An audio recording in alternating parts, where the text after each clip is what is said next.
मालिकेच्या आजच्या भागामध्ये आपण पाहणार आहोत।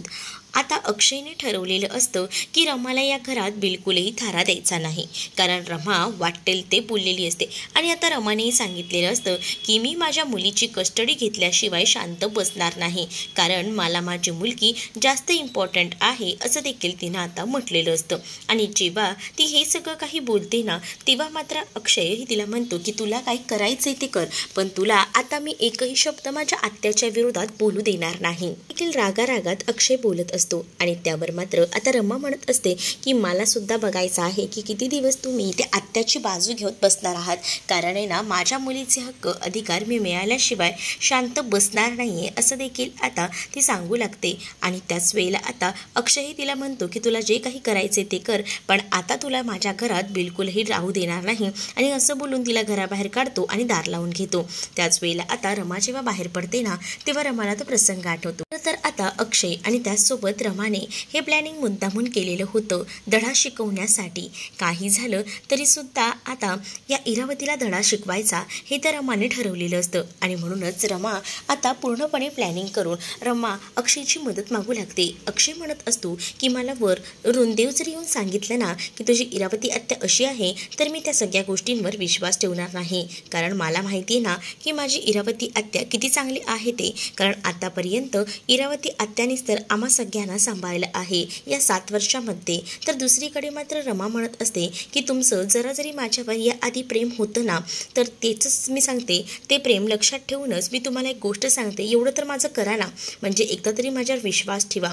जी इरावती आहे ना ती तुमच्यासाठी चांगली नाही आहे, वाईट आहे, मी उगाच नाही सांगते। आत्याचे सगळे कारनामे मला माहिती आहेत आणि म्हणूनच मला फक्त पुरावा हवा आहे, आणि त्याचसाठी तो पुरावा शोधायला मला घराच्या बाहेर पडायचं आहे। त्यासाठी आपण दोघंही जण भांडायचं, जेणेकरून मला बाहेर जाता येईल। मी एकदा का बाहेर गेली की मला जे काही काम करायचं आहे ते मी करू शकते, पण त्यासाठी तुम्ही मला तेवढी मदत करा असं देखील अक्षयला आता रमा सांगू लागते। त्यावर अक्षयही रमाची मदत करण्यासाठी आता तयार झालेला असतो। तो तिला म्हणतो की ठीक आहे, मी तुझ्या या प्लॅनमध्ये सहभागी व्हायला तयार आहे, पण मला लवकरात लवकर या सगळ्याची माहिती तू द्यायची आहेस, पुराव्यासकट सुद्धा। तू जे काही माझ्या इरावती आत्याबद्दल बोलतेस ना त्या सगळ्याची मला माहिती द्यायची, मग मी तुझ्यावर विश्वास ठेवेन। मग काय, आता रमाला अक्षयने बाहेर तर काढलेलंच असतं, मग आता रमा या सगळ्या कारनाम्यांना तयार होत असते। आणि आता पुढचं प्लॅनिंग सुद्धा एकदम दिमाग लावून केलेलं असतं।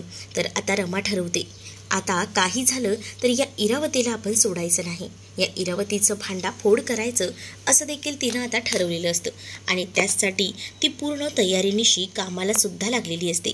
तेवढ्यातच ना तिला आता बाहेर आरोही दिसलेली असते। आरोही खरं तर बाहेरच असते आणि आरोही दिसल्यामुळे ना ती खूपच जास्त आता खुश असते। आरोही आता धावत पळत रमाकडे येते आणि रमाला म्हणते की आई तू कुठे चालली आहेस। त्याच वेळेला आता रमा सांगते की बाळा माझं एक काम करशील का। त्यावर आरोही एका पायावर तयार होते आणि आरोहीला सगळं प्लॅनिंग रमाला समजावून सांगितलेलं असतं। आणि त्यामुळेच आता रमा जी आहे ती आता धावत पळत बाहेर जाते, कारण तिला पुढचं काम देखील तितक्यात जोमानं करायचं असतं। तर आता जेव्हा ती बाहेर जाते ना, तेव्हा अक्षय मात्र त्या सगळ्या गोष्टी आठवत असतो। आणि त्यानंतर मात्र अक्षय अजूनच रागात मुद्दामून हे प्लॅनिंग करत असतो, रमाविरोधात बोलत असतो। रमाविरोधात जेव्हा तो बोलत असतो ना, तेव्हा खरं तर ना खूपच जास्त इरावतीला आनंद होत असतो। इरावती अक्षयला म्हणत असते की आता खरंच ती मुलगी या घरातून गेली ना खूपच रिलॅक्स वाटतंय, पण दुसरीकडे मात्र अक्षय अजूनच वाईट रमाबद्दल बोलत असतो। खरंच ती मुलगी जायलाच हवी होती या घरातून, कारण त्या मुलीने आतापर्यंत किती दिवस झाले आपण तिचं बोलणं सहन करत आहोत। एकदाची ती आता घराबाहेर पडली ना, तर आता खरंच खूपच जास्त रिलॅक्स वाटते असं देखील आता अक्षय म्हणत असतो। तर इरावतीही म्हणते की हो खरंच ना, तिचा ना नुसता वैताग आला होता, त्या आरोहीवर सुद्धा किती बळजबरी करायची, हे करू नको ते करू नको, मग काय आपण जे काही केले ना ते एकदम परफेक्ट केलेलं आहे असं मला वाटतं असं देखील इरावती आता म्हणत असते। आणि अक्षयही आता रमाबद्दल मुद्दामूनच ना वाईट बोलत असतो, जेणेकरून ज्या काही गोष्टी आहेत त्या वाईट बोलल्यानंतरच सगळ्या काही गोष्टी सरळ होतील या माहिती असतात। आणि म्हणूनच तर हा सगळा डावपेच जो आहे तो आता त्यांनी केलेला असतो। आणि जेव्हा हा डावपेच रचलेला असतो ना, तेव्हा मात्र रमा बाहेर सगळ्या कामासाठी गेलेली असते. तेवढ्यातच तिकडनं ओरडत ओरडत आरोही आलेली असते. आरोही जेव्हा ओरडत येते तेव्हा मात्र आरोही आता म्हणते की बाबा मला आई हवी आहे, आई कुठे आहे? आईबद्दल विचारल्याबरोबर इकडे मात्र आता अक्षय म्हणत असतो की बाळा तुझी आई गेली, आता नको विषय काढू तिचा, तिचा या घरात पुन्हा विषयही काढायचा नाही, हां कळलं ना आता? तर आरोही म्हणते की बाबा तू असं का म्हणतोय, आई होती ना ती माझी, मला तिला भेटायचे, असा ती हट्ट करत असते. त्याच वेळेला आता मालविका तिला शांत करते आणि मालविका आता तिला म्हणत असते की बाळा स्वतःला त्रास करून घेऊ नको. तसंही आई तुला ह्या सगळ्या कारणावर ना काही प्रेशराईज करायचीच ना, मग म्हणूनच मी तुला सांगते ना, तू नको ह्या सगळ्यामध्ये लक्ष देऊ. आणि मला असं वाटतं ना की तू आता आईला विसर. जसंही आई होतीस तेव्हा तुला काही करायला मिळायचंही नाही ना, तुझ्या मनाप्रमाणे खायलाही मिळायचं नाही. मग आता तुझी आई नाही आहे तर सगळ्या गोष्टी तुला मिळतील अगदी मनाप्रमाणे, असं देखील आता तिला ती बोलत असते. आणि जेव्हा या सगळ्या गोष्टी ती बोलते ना, तेव्हा मात्र आता खूपच जास्त आनंद जो काही आहे तो इकडे अक्षयला होत असतो. इरावती हे जे काही वागत असते त्यामुळे सगळं काही प्लॅनिंग ठरल्याप्रमाणे ह्या सगळ्या गोष्टी होत असतात. आणि जेव्हा या सगळ्या गोष्टी तशा प्लॅनिंगप्रमाणे होत असतात ना, तेव्हा मुद्दामूनच आता आरोही इरावतीचं बोलणं ऐकत असते. आणि इरावती ही आरोहीला सांगत असते की आता तुझी आईही नाही आहे म्हटल्यावर तुला आईस्क्रीम खाता येईल, तुला गेम्स खेळता येतील, सगळ्याच गोष्टी तुझ्या मनासारख्या होतील ना. मग कसली वाट बघते, एकदम मस्त एन्जॉय करत राहायचं. माझं एवढंच म्हणणं आहे, ज्या काही गोष्टी आहेत ना त्या रिलॅक्समध्ये मस्त मजा करायच्या. तुला गेम खेळायचा आहे का, थांब तुला माझा मी मोबाईल देते, असं देखील ती आता म्हणू लागते. आणि ती तिचा मोबाईल आता तिला द्यायला जात असते. आणि त्याच वेळेला आता ती आधी ना त्या ड्रायव्हरला फोन लावून घेते, संध्याकाळी मी येऊन भेटून जाईन असं देखील सांगते. आणि हे सगळं ना बाजूला उभं राहून आरोही ऐकत असते. पण आरोही असं दाखवते की तिला काहीच माहीत नाही आहे. आणि त्यामुळेच आता इकडे इरावती जी आहे ती मात्र मोबाईल आपला आरोहीला गेम खेळण्यासाठी देते. आणि ती म्हणते की आता रमा तू बघ, तुझ्या मुलीला ज्या काही चांगल्या सवयी लावल्यास ना त्या सवयी सगळ्या कशा बिघडवून टाकते ते. म्हणजेच तुझ्या मुलीला वेळ लावायला मला जराही वेळ लागणार नाही. तिला बघ आता कशी माझ्या तालावर नाचवते ते. म्हणजेच कसं सगळं काही ती माझं ऐकेल आणि सगळं काही माझ्या म्हणण्याप्रमाणे करेल. मग त्यामध्ये तू काहीच करू शकणार नाही असं देखील ती आता मनातल्या मनात बोलत असते. कारण तिचं ते प्लॅनिंगच असतं आणि त्या प्लॅनिंगप्रमाणे आता त्यांना वागायचं असतं. आणि ज्या काही गोष्टी आहेत त्याप्रमाणेच आता आरोही जी आहे ती करत असते. म्हणजेच काय तर आरोही जी आहे ती आता रमाला बाहेर जाऊन मोबाईल घेते आणि कॉल करते. आणि ती खरं तर गेमच्या बहाण्याने तिने तो मोबाईल इरावतीचा मिळवलेला असतो. आणि ती म्हणत असते की आई मी ॲक्टिंग लई भारी केली आहे, त्यामुळे कोणालाही संशय आलेला नाही, त्यामुळे तूही काळजी करू नकोस, आपलं सगळं काही ठरल्याप्रमाणे होतंय. आणि आता काय करायचं आहे मला सांग ना. तर इरावती आजीने बघ ना लास्ट कोणाला कॉल केला आहे का. त्यावर आरोही म्हणते की थांबा मी चेक करते. आरोही इतकी हुशार असते ना की तिने एका टॅबमध्ये मोबाईलच्या गेमसुद्धा सुरू ठेवलेला असतो आणि एका टॅबमध्ये कॉलिंगचं सगळं सुरू असतं. आणि त्याच वेळेला ती म्हणते की हो आजीने फोन लावला होता. मग आता रमा म्हणते की काम कर ना, तुम्हाला तो नंबर दे ना, तो नंबर जर मला मिळाला ना तर बरं होईल. म्हणजे कसं त्या नंबरवर ना मला कॉल करता येईल ना, जरा तो नंबर दे. इकडे दुसरीकडे जी इरावती असते ती मात्र आरोहीसाठी खायला आणायला आतमध्ये गेलेली असते आणि ती तोपर्यंत हे सगळं काम करत असते. आता इरावती तिला शोधत बाहेर येऊन पोचलेली असते. तोपर्यंत इथे रमाला बराच नंबर मिळालेला असतो, शेवटचा आकडा तेवढा राहिलेला असतो आणि तेवढ्यातच इरावती येऊन पोचते. इरावती आल्यावर ती आता आरोहीच्या बाजूलाच बसते. आरोही बाळा तू इथे काय करतेस? अगं तुला मी सगळीकडे आतमध्ये शोधत होते. तर आता आरोहीने फोन चालूच ठेवलेला असतो आणि रमाचा फोन तिथे चालू असतो. रमा हे सगळं बोलणं ऐकत असते कारण रमाला लास्टचा तो एक नंबर सांगायचा राहिलेला असतो ना. आणि त्यामुळेच तर आता ती तिथेच उभी राहून ते सगळं बोलणं ऐकत असते. तर दुसरीकडे मात्र इरावती म्हणते की बाळा खाऊन घे, तू गेम खेळतेस ना, तर कोणता नंबर गेम खेळतेस का? म्हणजे मगाशी नंबर बोलताना ऐकलं मी तुला. तर लगेचच ती म्हणते की हो नंबर गेम खेळत होते.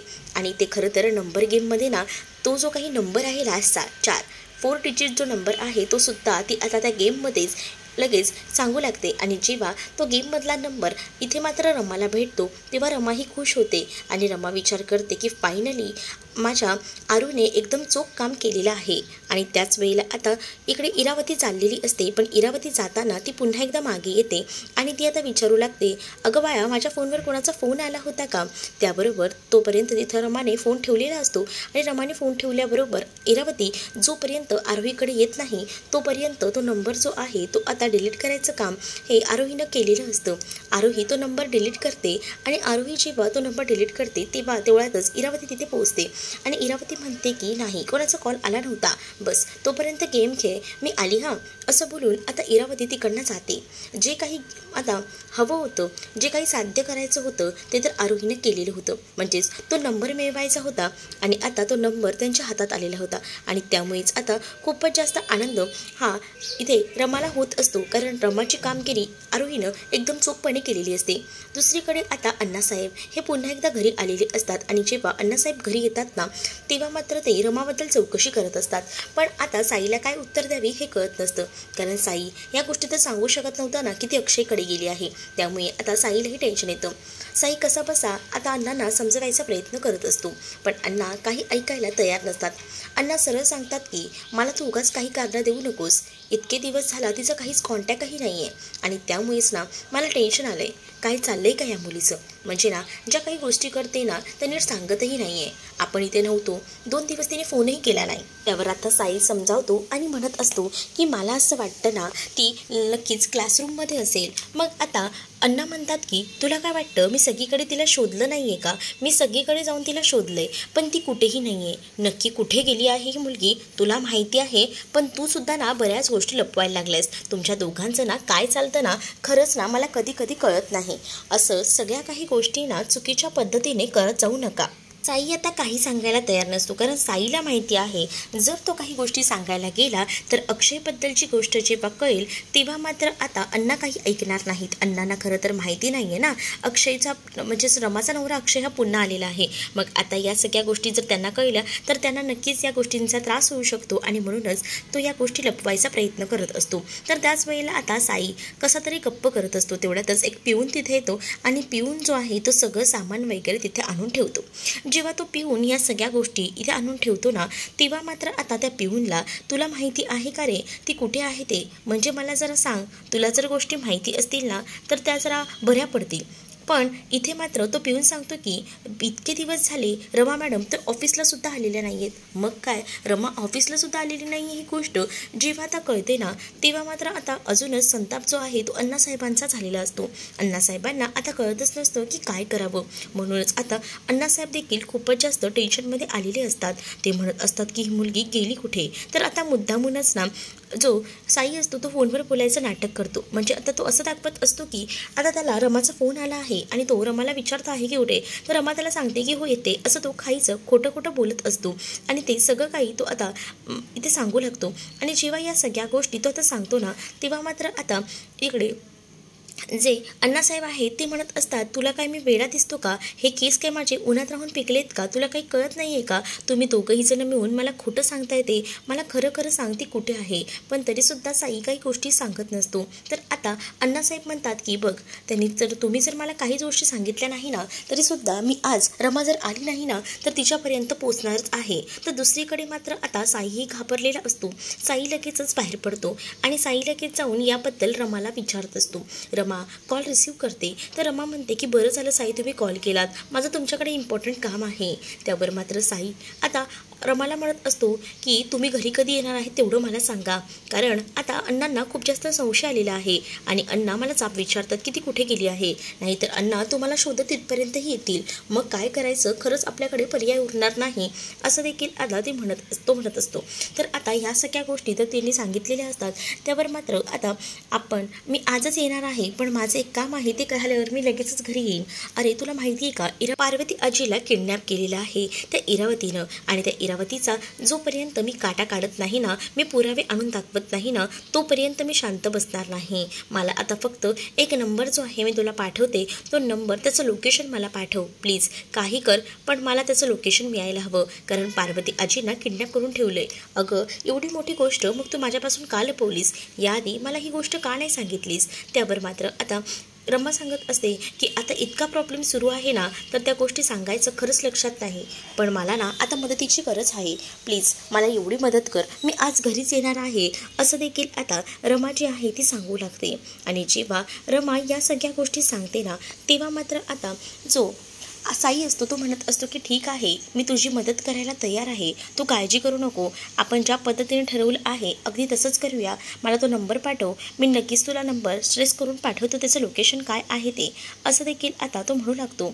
आणि जेव्हा या सगळ्या गोष्टी रमाला शक्य होत असतात ना, तेव्हा रमा ही खूपच जास्त खुश असते, कारण आता रमाला पार्वती आजींपर्यंत पोहोचायचं असतं. तिला कळून चुकलेलं असतं की नक्कीच पार्वती आजींना काहीतरी होणार आहे, त्यांच्यावर हल्ला होणार आहे, हे पूर्णपणे खात्री रमाला असते.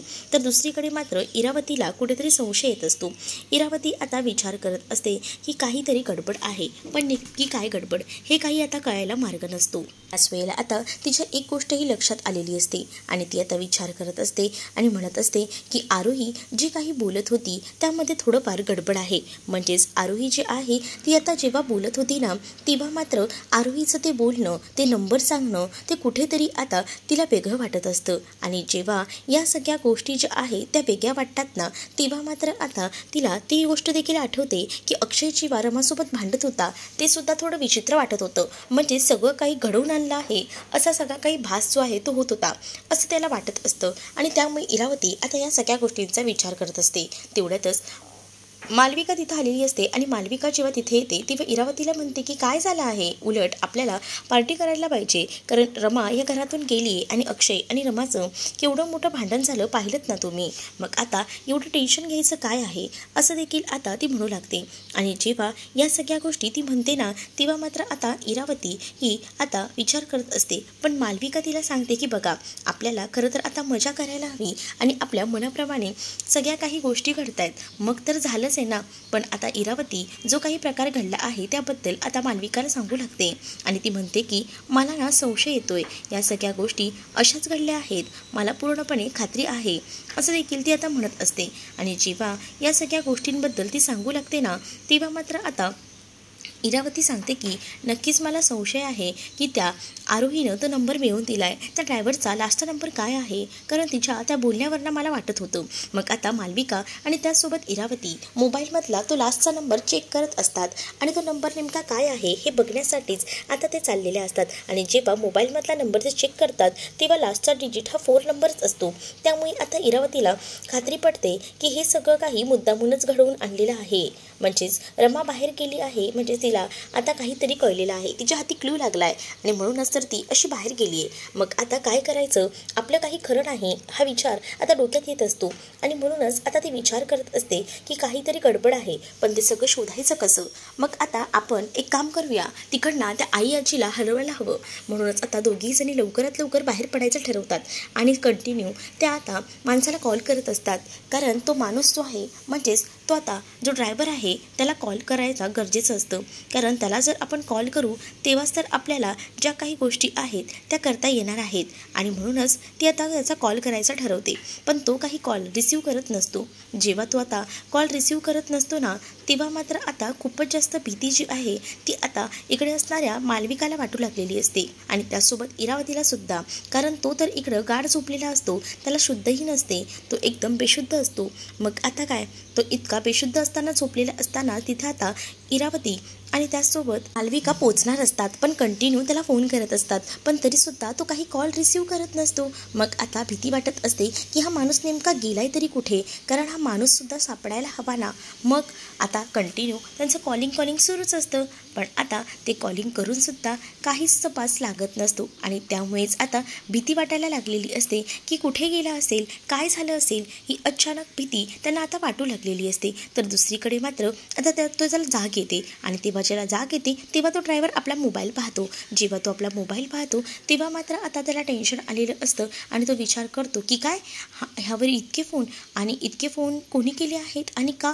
आणि त्याचमुळे आता ती घाबरलेली असते आणि ती आता विचार करते की काही झालं ना तरीसुद्धा आता मला लगेच फोन करायला हवा, काहीतरी नक्कीच गडबड झाली आहे हे सुद्धा आता त्याच्या लक्षात आलेलं असतं. आणि त्याच वेळेला आता तो लगेच फोन करतो आणि विचारतो की काय झालं आहे. त्यावेळेला आता ती सांगू लागते की मोठा प्रॉब्लेम झाला आहे. म्हणजेच काय तर ती तुझी मॅडम तिथे यायला पोचलेली आहे. रमाबद्दल तिला कळलेलं असतं आणि म्हणूनच तिने या सगळ्या गोष्टी सांगितलेल्या असतात. आता या गोष्टी कळल्यामुळे इकडे मात्र आता इरावती जी आहे ती सुद्धा खूपच जास्त घाबरलेली असते आणि त्यामुळे ती त्या ड्रायव्हरला लगेचच तिकडनं त्या पार्वती आजीला हलवायला सांगत असते. मग तो म्हणतो की ठीक आहे, मी ठेवतो फोन आणि मी करतो लगेच. आणि तोपर्यंत काय रमा तिथं पोचलेली असते. रमा बरोबर त्या लोकेशनला पोचल्यामुळे रमाला आता समोर आता पार्वती आजी दिसते आणि पार्वती आजी सुद्धा जेव्हा रमाला पाहते ना तेव्हा ती सुद्धा खूपच जास्त खुश होते. आणि कारण रमा शेवटी आपल्याला शोधत शोधत इथपर्यंत आली हे सुद्धा आता पार्वती आजीला कळलेलं असतं.